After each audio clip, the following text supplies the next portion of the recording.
qui est une société de placement d'étudiants. Bien, alors entre la Martinique et le Japon, on peut dire que la belle histoire se poursuit, et on peut mieux dire, puisque hier, preuve en est, 8 Japonais ont reçu un certificat d'ambassadeur Rhum agricole AOC Martinique, un plus pour nous, un plus pour eux aussi également. Oui, tout à fait. Donc c'est une opération très ambitieuse, car il faut savoir que nous, l'association Japon-Martinique-Guadeloupe, au Japon, nous proposons des programmes de découverte. Donc chaque année, nous proposons un programme afin que des entrepreneurs japonais puissent venir visiter nos distilleries, donc le rhum arrosé, etc. Parce qu'en fait, il faut savoir qu'au Japon, même s'ils ont déjà les bouteilles en main, mais ils ne connaissent pas l'histoire. Et ça, c'est très important. Donc ce certificat, justement, permet justement à ces entrepreneurs de retourner au Japon et de mieux en parler, justement. Et en fait, voilà quoi. Oui, de mieux appréhender le produit en fait. Oui, tout à fait, tout à fait. Donc, ils ont visité toutes les distilleries pratiquement de la Martinique. Donc, ils connaissent maintenant comment cela se passe, le processus de la fabrication justement de la coupe jusqu'à la bouteille. Donc, ce sont des véritables ambassadeurs AOC de la Martinique. Et là, on parle bien des rhums agricoles AOC et Oui. Martinique qui, eux, souffrent, enfin, qui ont un manque de reconnaissance par rapport aux autres rhums. Oui, en effet, parce qu'en fait, en ce moment même, ça fait plusieurs années quand même que le rhum de mélasse, le rhum industriel, qui se vend très bien au Japon. Et donc, par rapport à la qualité, nous savons très bien que le rhum AOC de la Martinique, c'est le meilleur rhum qu'on peut trouver au monde.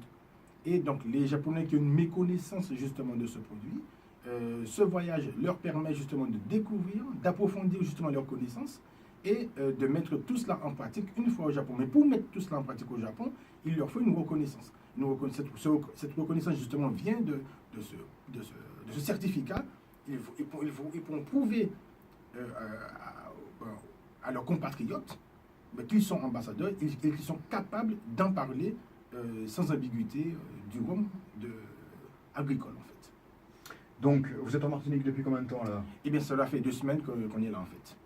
Et donc, durant ces 2 semaines, Oui. qu'est-ce que vous avez fait en gros?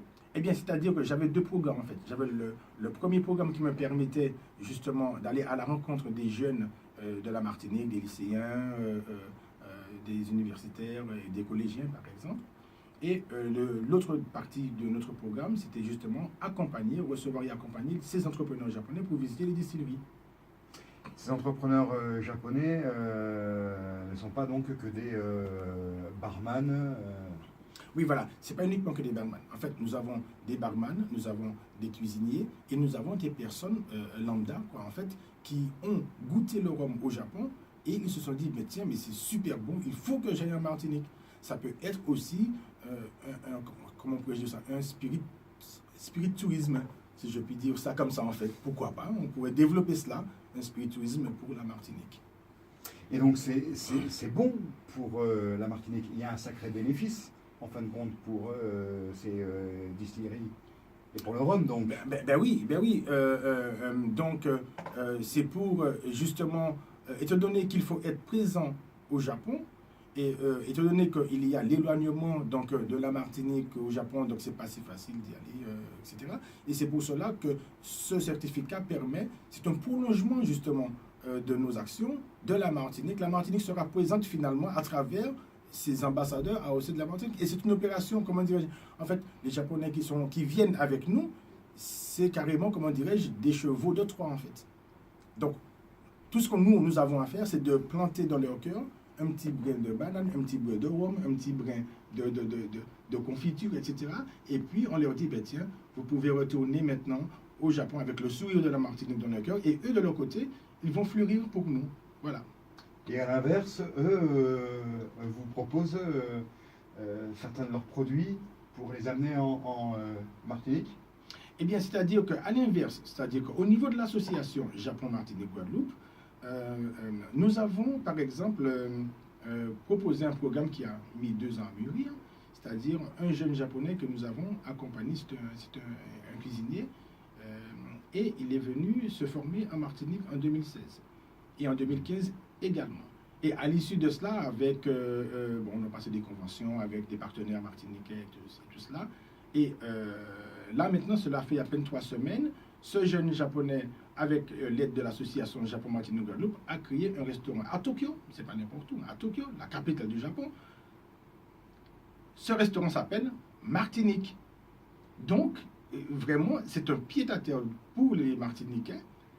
C'est une vitrine de la Martinique et cela permettra justement de faire en sorte de mieux proposer d'être à proximité enfin, des Japonais tout en restant la Martinique tout en restant éloignée se rapproche des Japonais au Japon.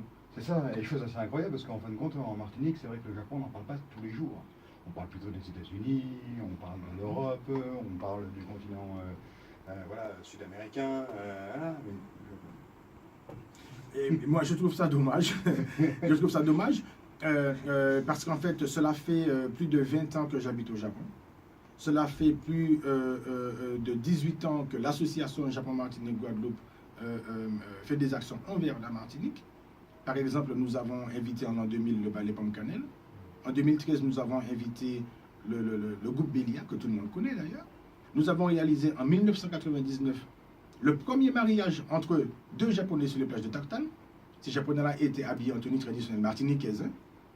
Et aussi, à partir de 2013, depuis 2013 en fait, nous accompagnons et nous plaçons des étudiants antillais en formation dans les entreprises japonaises. Et cela, cette année, ça fera plus d'une trentaine de jeunes que j'accompagne sur le Japon et qui ont des résultats remarquables.